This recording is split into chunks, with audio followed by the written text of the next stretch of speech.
From dog tags to ownership, heroes take the lead.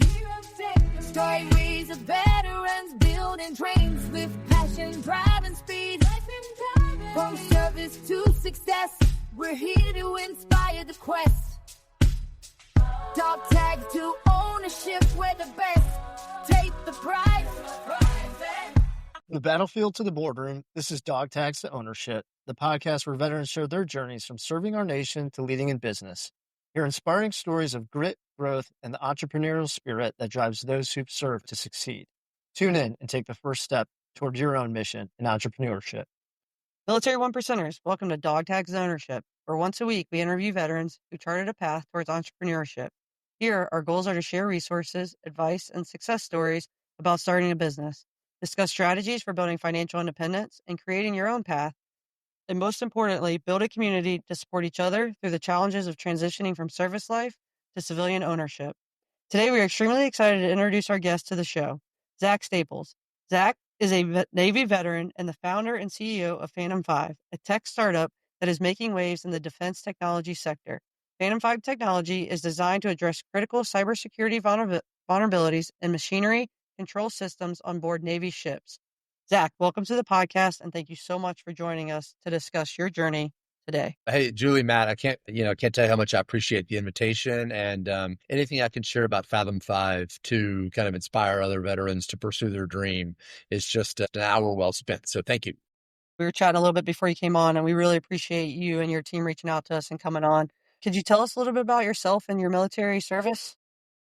Yeah, absolutely. I was a kid, grew up in Texas, and was inspired to serve my country, and so went to the Naval Academy and got out in 1995. Did about just under 23 years on active duty service. Like, first pro tip, I took 2 days off and then was like full time on this. I recommend people do like a lot, a little bit more than that. It was actually kind of funny though.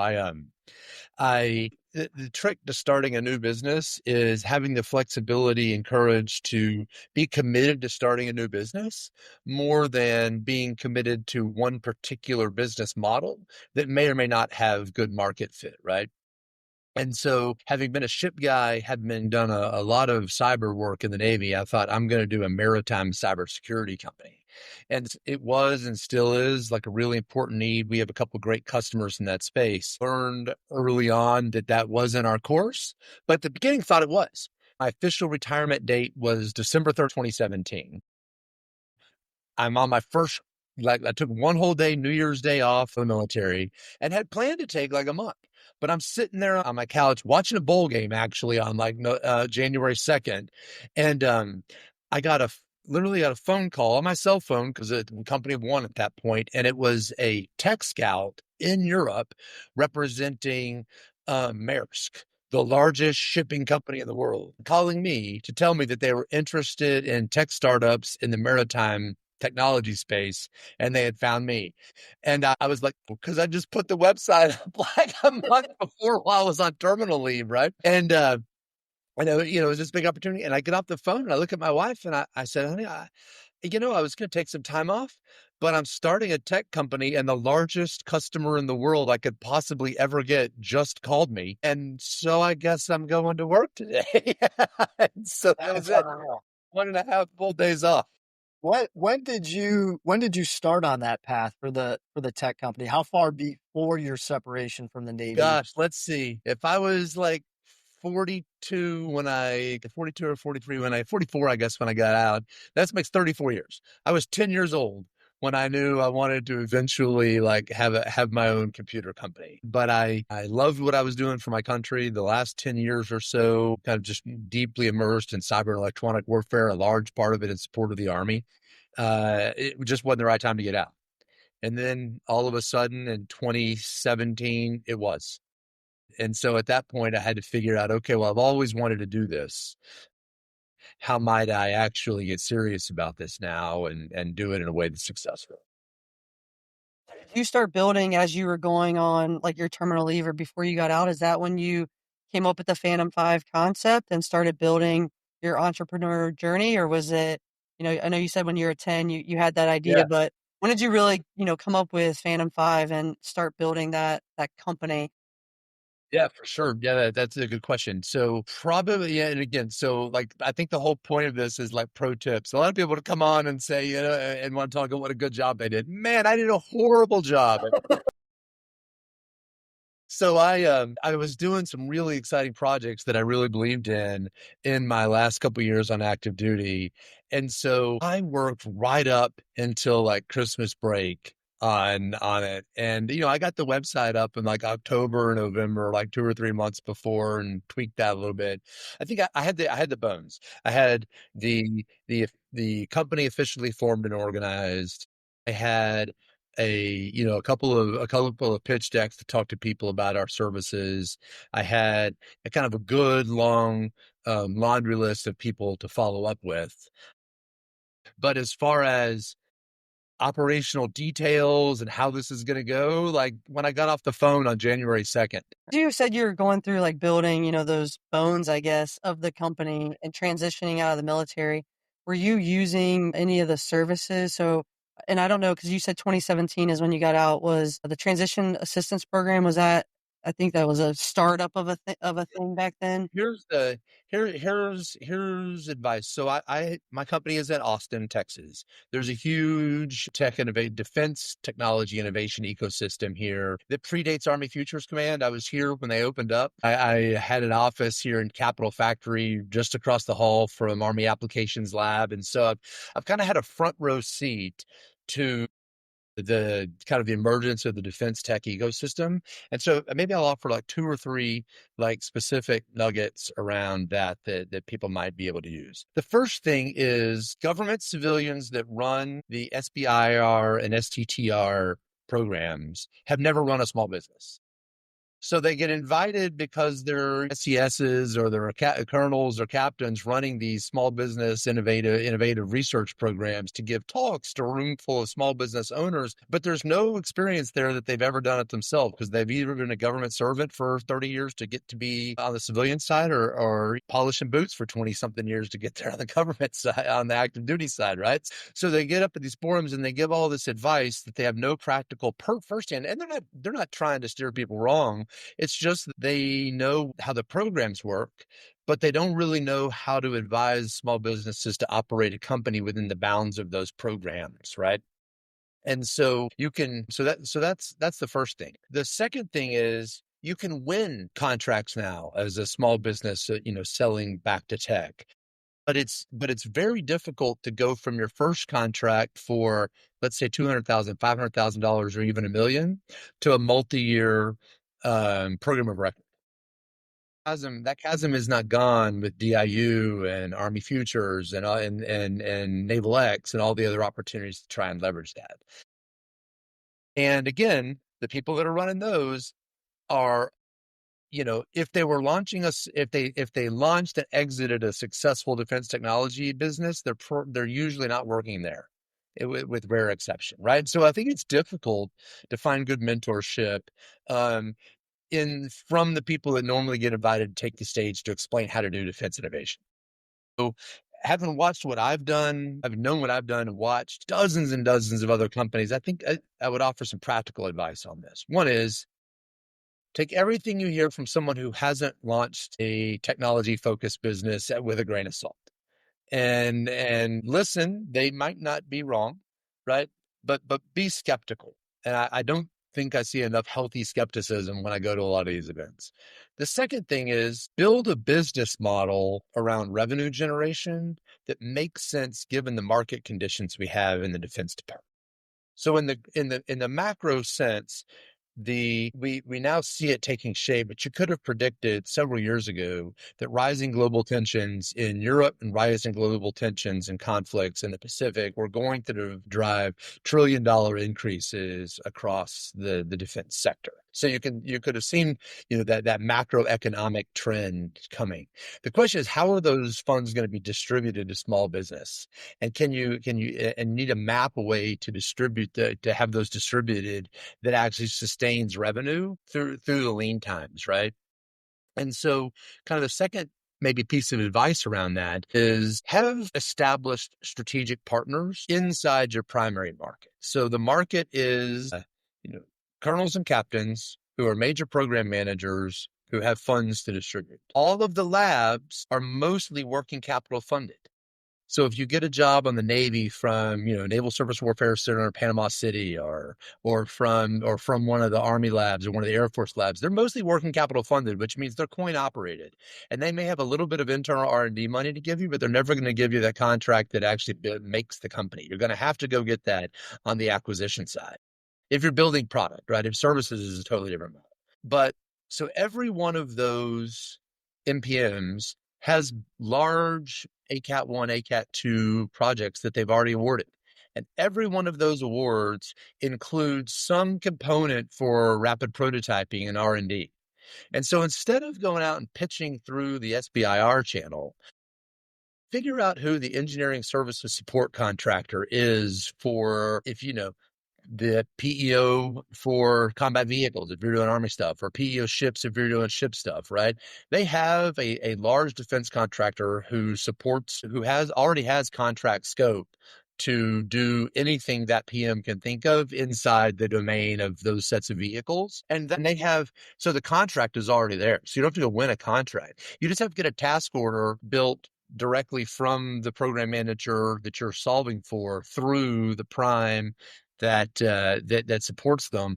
And yeah, is there a pass-through cost for that? Yes. Can you negotiate to make sure that pass-through cost is around something value added, like they actually know everybody involved in all of the projects that program supports and can kind of introduce you so you can continue to grow your business network? Yeah. So anyway, that's long, but take what you hear from people who haven't done it with a grain of salt and have a revenue model. Your revenue model is more important than your product model because the DoD is so big, you can almost find a way to sell anything across that landscape if you understand the revenue model for your target customer. And I know you started with Maersk, Well, I didn't. I wanted to. I thought they called me, right?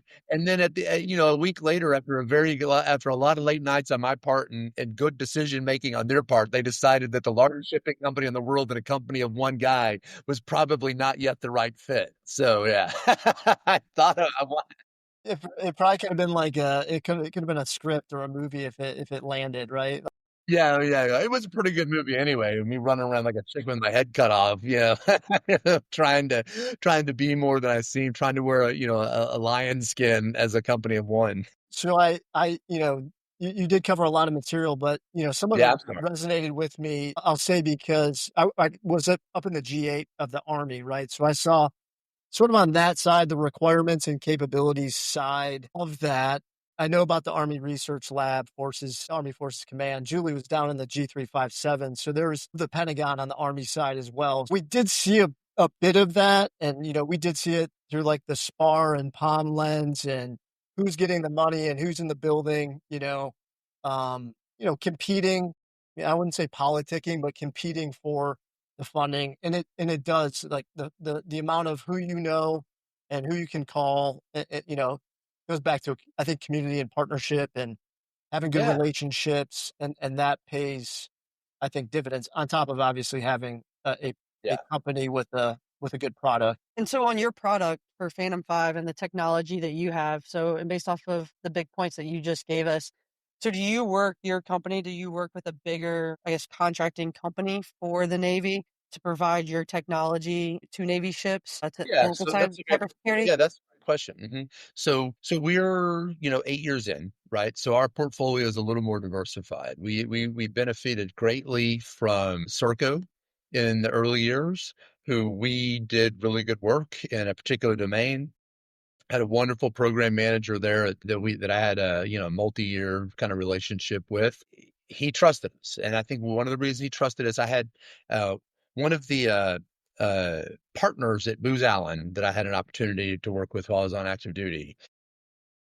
I asked him as I was starting this. He said, "You're going to come to work for us, right?" And I said, "No, sir, I'm not." And he's like, "You're going to go do that startup you were talking about?" And I'm like, "Yeah, I definitely am." He's like, "Well, oh, if you're going to do it, then, I hope you succeed, but you're sure you're not going to come to work for us because you realize you're going to make no money the first year, right?" And I'm like, "Yes, ma'am. Yes, sir." I said, my mom already gave my wife a bologna cookbook, so we're all set for year one.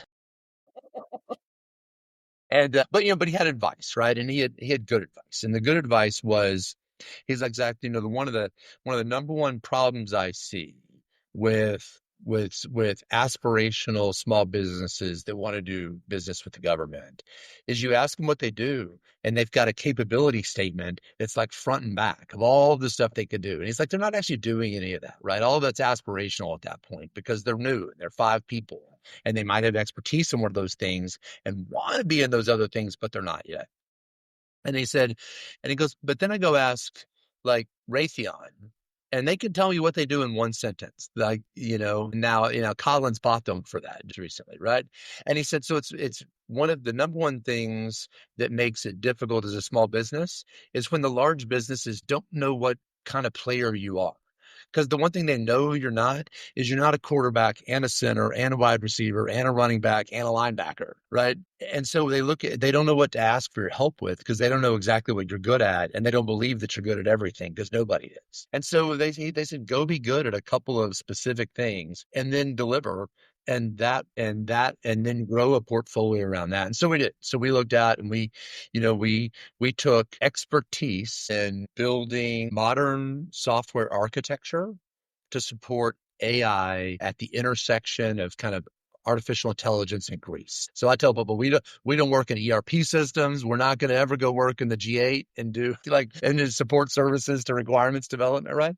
We're like, if we're not one hop away on the network from a machine that rotates, heat, spins, or lifts, right? We're out of our wheelhouse. So we work at the tactical edge, on the ship, at the fob, in the aircraft. And then what do we want to do there? We want to provide the software and hardware infrastructure to run cloud native software patterns on warfighting systems. So that lens can look at a lot of different stuff: tanks, airplanes, submarines, and we certainly leveraged our Navy connection to get on ships first. But it's, what do we? I tell people on airplanes, I build cool stuff at the intersection of AI and Greece, mostly for the military. And you can get, you know what I mean? And so an elevator pitch that maybe is maybe a little engaging, but specific, I just think is so helpful, and it's kind of rare actually. And what was that the idea? Yeah, I thought you said that you adjusted course a little bit. Was that the Well, start? yeah. I thought we were going to be a cybersecurity company, and I learned quickly that I didn't want to do that. I spent, like all of you, I spent a long time in uniform. I ended up on several combat deployments, and I just had something inside me that said I want to build, not break, in the second half of my life. And so I got some really high level meetings on the commercial side, actually. I think I needed a break to look at something other than defense for a minute too. And so I had meetings with Exxon and Maersk and a couple other really big companies, could have been company makers for us. And, high level meetings, and got to those meetings and to talk to the CISO. And I was the 12th guy in line to kind of do product pitches, right? And it occurred to me sitting in the waiting room that the person that gets this bid is the person that scares the crap out of that person. But if you don't buy my cyber widget, let me tell you about your day of doom. And almost all cybersecurity pitches are day of doom in different costumes, right?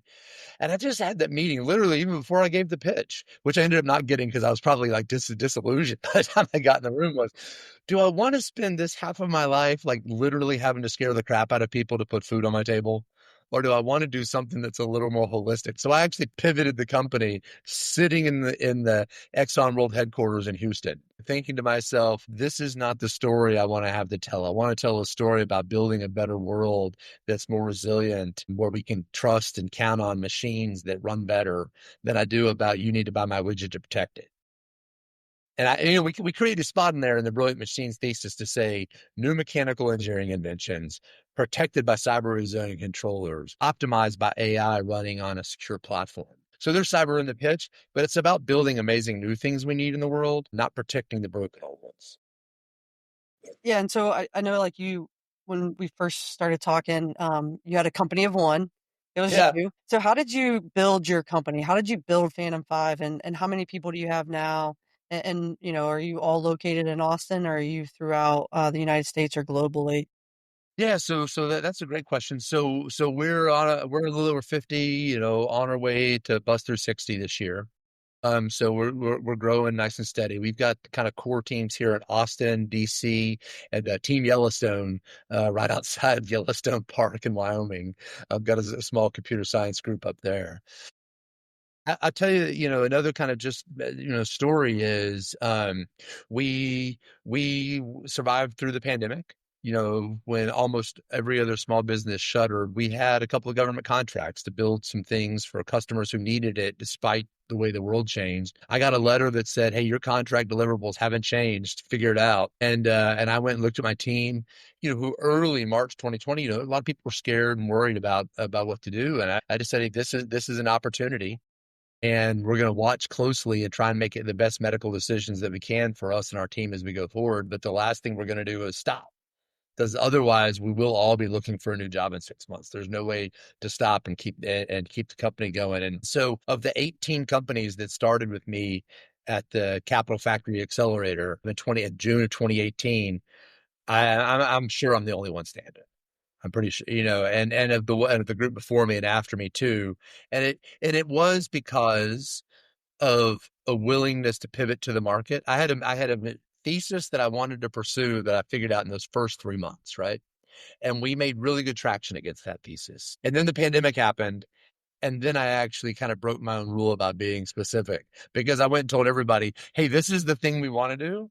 And the thing we've got to do is not go out of business. So anything anybody asks us to do, we're going to bust our ass and do a good job for during this period." And then over the last 2 or 3 years, it's been an opportunity to prune those projects, kind of reorient the people, and really put the foot down on the original vision. So we're kind of got a reset starting on 2023. So in a way, we're an 8-year-old company. In a way, we're just starting kind of the third year. So it's weird and good at the same time. I wonder how many entrepreneurs would say that as well, right? Or have that similar experience of the growth phase, right? Yeah. Can you talk a little bit about the financing of the company? Did you Oh have yeah, love private? to.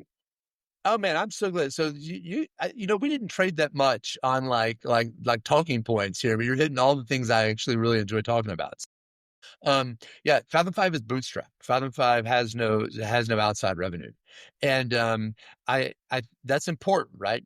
That's because we found a business model to execute inside the defense space that was revenue positive around those early contracts where we were subbing to engineering services providers and primes. So that's what enabled that. The second part that enabled that, and this was the inspiration of it, is in my last 4 years on active duty, I worked out in Monterey, California at the Naval Postgraduate School, running a cyber warfare R&D center. And the tech we built was cool, but I'm a people person and a technologist. I think kind of try and stay equal mix of both. And we had about 26, fully cleared PhD faculty building mostly like cyber offense R&D projects. But there were 4 or 5 guys in my research center who are emeritus faculty, who had actually been young engineers up and coming in the 60s and 70s, before it was even called Silicon Valley, when it was really just the defense electronics industry, right? And so I got to hear all of these like original stories about what it was like in Palo Alto and San Jose in the early days. And then my key takeaway from all of that was some of the most inspirational, successful technology companies of all time built on defense funding, right? And not many people know that. So let's take a couple like Hewlett Packard. Hewlett Packard was, started the famous garage story where they started Palo Alto, but the contract that put them on the map was an Army contract to build oscilloscopes. You've got Applied Materials that was almost all funded by the DoD for defense electronics research, Fairchild Semiconductor, Intel, just on and on and on. And so I realized, not just because it was a market that I understood, but as a market, the defense market is a great opportunity to build a low dilution or no dilution company based off contract revenue instead of equity, instead of selling equity, control, and ownership. And so I just decided, I'm going to build a tech company. B, I'm going to try and do it the original way. And then C, I'm going to do it in Texas and moved home. Well, I mean, and you're in, obviously, you, like you alluded to earlier, you are in like I don't know, the quintessential location for tech, right? And Yeah. a lot One of of, yeah, stuff sure. going on in the Austin area. One of the things that was also going through my mind earlier when you talked about having been in the position that you're in versus someone who thinks they know what they're talking about as it relates to, entrepreneur. That makes it sound like I think I know what I'm talking about. I'm not sure I do. I have a couple of ideas that are testing out well, but I think that's like a lot of the spirit of our podcast, right? It's bringing people on to tell that very like transparent and candid story of like, listen to how many times I tripped and fell down and got back up, or I pivoted the business. I think, and I don't know if this was characteristic of the Navy, but I think it's a little characteristic of the Army, and it's that, you know, there's not much leniency to fail. hmm. And I think, part of the reason Julie and I think others are inspired and drawn to this space is because you have the opportunity to go out and try something and fail, and that's okay. I don't know. Thoughts? Yeah, I think that's a fascinating perspective, right? I think failure that's my context. So, it's a whole nother context to have done your first enlistment or you served out your first set of orders after getting a commission and get out while you're 27. You know what I mean? But to have done a career in which you actually learned the details about how the financing of this organization, right, the Pentagon works, you actually have enough insight after a career to understand how to sell into it. And guess what? That's how oil and gas works. That's how pharmaceutical sales work. That's how industrial automation works. Like every big market, 26, 27-year-old salespeople don't do that because every market is complex. Every market has very unique dynamics and its own vocabulary and everything else. And so that always reminds me, which let me just point on this because this is so important because it's a specific piece of advice I hear given to entrepreneurs all the time that I think is bad advice. So most of the defense innovation programs want you to pitch a dual use idea. All right. It needs to be dual use technology. We're looking for dual use technology with Army or Navy applications, right? And so you'll hear dual use so many times. That is a horrible idea for a small business, right? Because for a couple of reasons. One is one is operational. Just you're going to be the CEO or the founder of a new tech company or a new company, maybe not even technology, right? You're going to have an income sheet and a balance statement. Running two professional sales teams costs 2x the cost of one, right? And if you're going to go start a company and sell into oil and gas or sell into ed tech or anything, you need some really good salespeople that really know that market. And if you just got out of the military, right, you may or may not have those people, and it's not going to be you. It's going to be somebody you have to pay. And so that's a huge draw on your income statement. And then you're going to go run an equally staffed up, talented team on the defense market where there is zero overlap between somebody who knows a commercial market really well and somebody who knows the defense market really well. And so dual use operationally means a 2x cost for sales and market development on the income statement. The other thing is the customer demands are different, entirely different. You're going to get much more feature pull. They're just going to be different around how you operationalize your product and your technology. And so it's going to pull your product team, your one product team in two different directions to meet the feature pull of these two markets. And then there's this. If the United States believes that innovative small business technology is the lever they need to unlock the innovation to win a war against China because they're not getting it from other large primes, then do we want that innovation to be dual use where China can just go buy one, right? Like that just makes no sense to me. You cannot both hold the idea in your head that we need American innovation to fuel a technological edge against China, but we only want to both buy things that China can go buy in the commercial market through a scam company. Right? You can't have both, unless you mean that the one that we're going to dual use to DoD is going to be tailored and specialized and hardened in such a way that even if China buys the commercial one, it's still okay. And now you're back into two product teams again. Yeah. So Yeah, that's it. I mean, that's a very valid point and something I honestly didn't even think about or would have thought about. And I guess that just goes into a little bit about, I think your number one capability or your patented technology the ARIA technology. Yeah. And so how did you develop that? And I'm assuming it's not dual use based off of what you just said. Not yet. But could you talk about that a little bit Yeah, and that I'd be happy to do technology? that. So we have actually about 22 patents in the portfolio. I think the one that I think you got the notification around, and we call it ARIA. So ARIA is a Office of Naval Research, ONR. So that's the Navy's big R&D element for cyber resilient machinery controllers. And so ARIA is baked around a couple of ideas that we had, a couple that we got from ONR, who had looked into a couple ideas for a few years, and a lot of our own ideas that we brought. That basically starts with the premise that says, can you build defense in depth? Another one of those things everybody says they want, right? Can you build defense in depth that actually works? And I've never seen it. Right? Maybe it's a thing. Maybe unicorns, Sasquatches, and the Loch Ness Monster are a thing too, but I've never seen one of those either, so I'm not that big a believer. And so I haven't seen something that hasn't been hacked or can't be hacked that's built around defense in depth. And so if you just start with the premise that um, uh, an adversary like China, who's spending, or just not like adversary China, who's spending billions of dollars on training a cyber and computer science PhD level team of experts who have a massive budget and a proven willingness to use intelligence to exploit like knowledge about how things are built. And a bunch of other kind of like additive capabilities, it makes you think, I'll bet those dudes are going to find a way to break this. So it makes you pull off and say, well, listen, what if our machinery control technology just acknowledged that right up front? So instead of trying to build a defense in depth technology that keeps you out, we design machinery controls. So, we're going to do our very best to keep you from breaking it.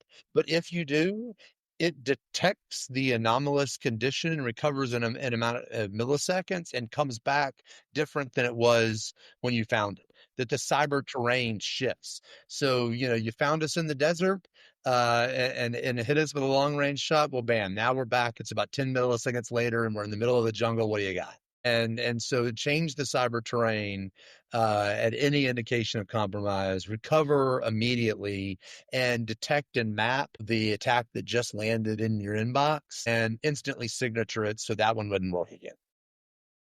And so then we're like, okay, China, cool. Go spend $2 billion on a capability against this exquisite, program that we have. It'll work for about 10 milliseconds and then it's game on. So that's what ARIA is. Okay. And so you said that's just one of 22 patents that you guys have? Yeah. So all the patent portfolios around the brilliant machines thesis, we call it, right? So it starts off, so most of the patents are around new machines. And this is just another one of those ideas that people are like, oh, I never thought about that. But it's actually just it's just, I think, fascinating to me. So, starting in about 1960 or 1970, when my other friends out in California started getting massive R&D dollars to build things out of silicon, well, where was that money coming from? It wasn't new money. Taxes didn't go up like crazy. That money, that R&D money was taken from mechanical engineering because we figured by the 1970s, we had all the transmissions and brake designs and whatever else that we needed. And so basically mechanical engineering was the bill payer for the electrical engineering, computer science, materials engineering, right? For 3 decades. And so big, well-funded R&D programs like the one here at the University of Texas, but Michigan, like all over the country, where you have had these great mechanical engineering programs. Purdue, the Boilermakers, right, was about Mech-E. And they started losing money. So mechanical engineers stopped building new machines because those are expensive to produce because you had to buy materials and produce them and test them and they didn't work and build other ones, and started doing a lot of numerical analysis. And so the study of mechanical engineering for the last 20 years has mostly been about optimization of the existing machines that we have and very little R&D into new machines. And so I had the incredible fortune of meeting the chair of mechanical. Well, this is great. Y'all love this. The Defense Innovation Unit moved into a small office here in Austin in this Tech Accelerator downtown. And then GSA we'll not put the blame between the like people at Capital Factor that were running it and GSA who didn't understand how to get contract like space. They lost their lease and had to move out. And so my company was growing. So I got DIU's old office in downtown Austin. And so moved in and I'm cleaning out the drawer, right? From the Defense Innovation Unit. There's water bottles and t-shirts and sticker swag. And so I'm, tossing that in the bottom. I find this paper about the imbalance of electrical, as in the imbalance between the electricals and the mechanicals, right? And I don't know, having been an electrical engineer for a long, long time and heard about how all that money flowed out to the defense electronics industry, I was really curious to read the other side of the story from the guy who lost all the money. And so, but I didn't know who he was. I was just a good story. I'm like, I got to find this dude. Where is this guy from? And his name is Delbert Tassar, which sounded like to me he's, somewhere in Eastern Europe. So I look him up on the internet and lo and behold, he's right here in Austin. So I just cold called the guy. I'm like, Dr. Tesser, my exact Staples. I read this fascinating paper wrote. Could we talk? And he said, come on. And we got to be really good friends. And it turns out, not only did he write the paper, he lived his own truth. He got really frustrated with his discipline. So he was on the Army Science Board. He was on the Defense Science Board. He launched the University of Texas Robotics Research Center up at ARL. So deeply involved in DoD technology advancement for the Army and the Navy for 20 or 30 years. And then just decided, for his last 10 or 15 years, maybe almost 20 years, you know what? I'm not going to write any academic papers anymore. If I don't have money to actually build machines with the R&D budgets that we're bringing in, I'm going to just invent machines instead of writing papers. And that's not what they want academics to do. So he kind of got cross with UT, and he's a son of farmers. And so he got crotchety with them and ends up, he leaves, but he has this big patent portfolio and tells me one night, kind of having a wine at his house, he's like, Zach, it really sucks to realize at 86 that you're a bad salesman. And I've got all these really amazing inventions, I think, and I'd like you to see if you can make them real. And so I bought his patent portfolio, and we are building Tesser power actuators named in honor of Dr. Tesser that are the most torque dense precision actuators in the world. So, Julie, what was your MOS in the Army? Was you? A military police. So All right, so not you're an engineer, nowhere but near technology. We both are. So all right. So how much time have y'all spent sticking through the top of a Humvee on the rotating turret? too much. Too much, right? So that turret has a gear train in it that, the Humvee takes the least amount of shock damage and that thing jams and it doesn't twist anymore. Now the 50 cal is pointing always in the wrong direction. You've got, it's got a ton of slop in it and a bunch of other stuff. So these gear have zero backlash in them for heavy loads, like heavy precision tasks, like pointing the turret on a main battery gun, repositioning artillery with simple small electric motors. They're the most torque dense actuators in the world. And so it's a descendant of a guy who saw something changing in his market, wanted to be an innovator himself in his own domain, took the time, was willing to take the risk to think of something new, and then eventually partner with somebody like us who had the kind of the resources and the drive and the vision of why it needed to be brought to market. So it's machines, then it's cyber machinery controllers. And then the last thing we build platforms for condition-based maintenance. So AI that can tell you when you need to change the oil instead of just doing it every 3,000 miles, regardless of environment. That's a game changer. That last piece from an Army perspective, being able to have AI tell you that instead of, PMCS in your vehicle and saying, okay, at this time you have to go do a service on it. Well, really, do you? Because you really haven't driven that much. Is it really all those things? So Right. I think that is a game changer, I think, from an Army perspective My favorite and in the how Army, we so I do spent things. a year in the Army in Iraq. So my favorite in the Army is when I thought I needed to go someplace, so I went and checked out a Humvee, right? I PMC'd it, to check it out. Then I ended up not going, so it never moved. And you go to turn it back in, and the motor pool is like, "What did you PMC?" I said, "No, dude, because I didn't move it." No, go out there. Okay, That's the all right. Army way. That is The it. Army way, right? for any piece of equipment. That's how we are. That's all like super fascinating. The fact that, just stumbled upon a paper in a desk drawer, reached out to someone, got to know him, and now have bought his patents and are producing those things to better our security and the defense contracting is just amazing. So I guess just one thing, as we start to wrap up here a little bit, but what's some advice that you would give someone who's currently transitioning out of the military and considering entrepreneurship? Just a piece of advice Yeah. that you would give them about that journey. Let's just take that last one, right? Did I stumble on an idea, or was I in the marketplace and saw an opportunity, right? It was the latter. And so one of the things I'll tell you is think of a business plan that allows you to get into the marketplace, because only once you're in the marketplace will you actually see the opportunity. I mean, Matt, you run a real estate business, right? How many opportunities do you find to buy homes or whatever before they get listed because you're in the marketplace? Where if you were trying to do it on the MLS, it wouldn't work, right? Yeah. Yeah. I mean, Yeah. there's absolutely a strategy to it. And I know we had another guest on, and it was, you know, I said, some people may look at it as luck or chance, but it's, putting yourself in that opportunity that you've been preparing for decades, if not Right. since you were 10 years old, to find that document and see, like you said, see the opportunity there to leverage that. At Capital Factory here in Austin, they have this term for it that I just love. They call it intentional serendipity. Like that moment when you just happen to come across that guy, right? I rented DIU's old office on purpose because I figured a lot of people thought it was still their office and would come by, and I'd meet creative, interesting people that wanted to do something innovative in the defense space, right? And it turns out that that's not how it panned out. It panned out I found something in the drawer, but I didn't actually go rent it. It's to your point, Matt. It's be in the marketplace so that so that intentional serendipity finds you. What does the next 5 to 10 years look like for your company?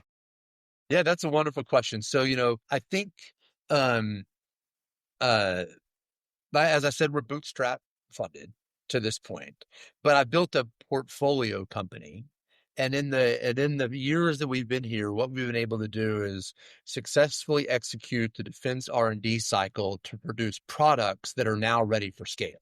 So Tesla Power Actuators is ready to go solve real problems in the world. Our condition-based maintenance, we build the Navy's condition-based maintenance program of record. I build the platform the AI runs on and all the data translation to talk to all the machines on its ship, right? I don't build the actual AI maintenance predictions because I believe the Navy deserves to shop the entire world for who can do gas turbine predictions and air pressure and oil quality predictions, right? And Fathom 5 won't be the best in the world at all of those types of AI.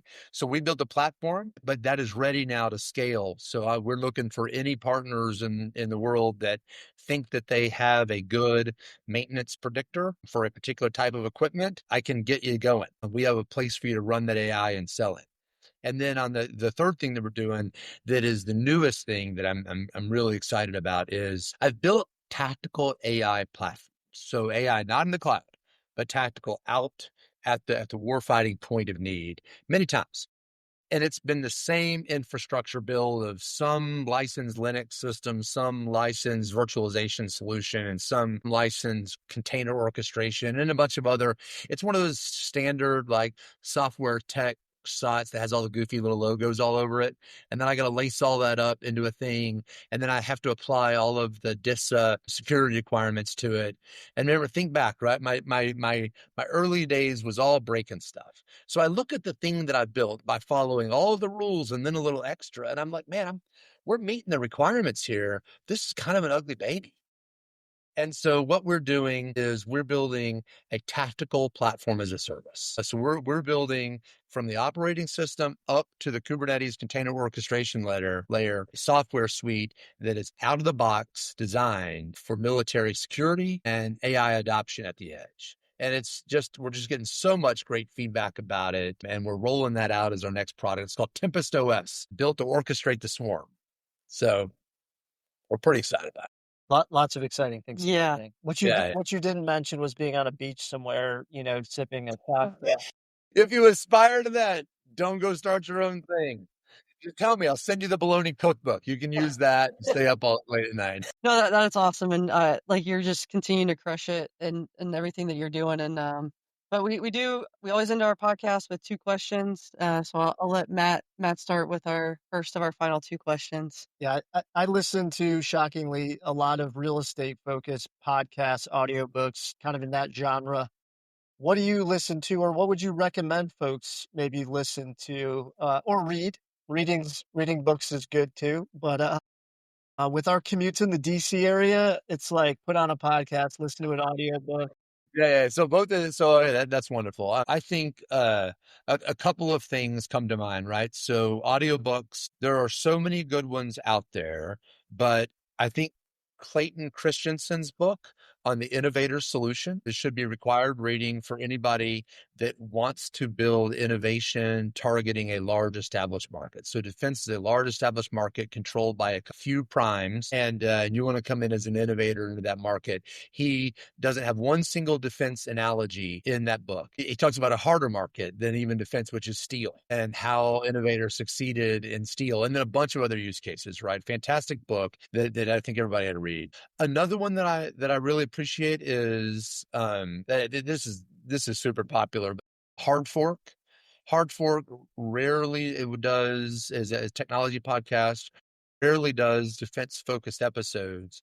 So while I disagree with small defense innovation companies being dual use, you 100% have to realize what are other people in defense hearing about the technology ecosystem, and be the translator for what they're hearing on Hard Fork and reading in Wired and everything else. Be the translator for what is going on the iPhone that translates directly to changes we want to see in the technology in the Department of Defense, and be able to articulate how their solution like delivers those changes. Those are 2 great recommendations, both book and podcast. So appreciate that. And then our That's last question is just a little bit more fun. Comes from an old Navy guy, but Admiral William McCraven authored the book "Make Your Bed: Little Things That Can Change Your Life and Maybe the World." So Zach, do you make your bed every morning? I do. Well, my wife and I take turns. So the days that she gets up earlier than me, I do it. But that's so funny. I'm McCraven. I love that quote. I actually take it pretty seriously. So yeah. So most mornings we end up making the bed. But okay, can I give you the life hack? Yes. So having been, on ships and the Naval Academy forever, I did a lot of bed making with the coat hanger and everything else. Life hack. The bed that kind of has the motor in it that lifts up the back, right? So you lift up the back, you stretch the sheet just a little bit, and then you lower it back down, and then the lowering bed makes the fitted sheet so tight. Oh my God, I did not know that. So I use the lift tech to make the bed more than I ever do to watch TV. That sounds like a perfect answer from an engineer. Right, I know, right? Was it so? The only alibi question, any parting words, anything we didn't ask you that you wanted us to ask you? No, guys, this has been just a great opportunity. I hope a couple of things I shared are useful for other vets that want to get out, kind of do something on their own. We really appreciate you coming on, Zach, and really best of luck to you and all the different endeavors in Phantom 5, and know that you are doing great work for the military and the defense industry, and we really appreciate everything that you're doing for that industry, but then also just providing this little bit of time and input and insights for our listeners and our community, because at the end of the day, that's all what we're here to do is to help our community members. So again, thank you so much for coming on today. Military 1%ers, whether you're brainstorming your first business idea, already running a company, or just curious about where to start, Dog Tags to Ownership is the place for you. Please hit that subscribe button to receive all new episodes. Also, if you know someone who has turned their dog tags into ownership, drop us a DM on social media or tag someone. We are always looking for new guests to bring onto the podcast. And as always, Military 1%ers, thank you for your service. Let's continue this journey and working together to write our next chapter. Until next week, keep pushing to turn those dog tags into ownership. From dog tags to ownership, heroes take the lead. Stories of veterans building trains with passion, drive, and speed. From service to success. We're here to inspire the quest. Dog tags to ownership, we're the best. Take the prize.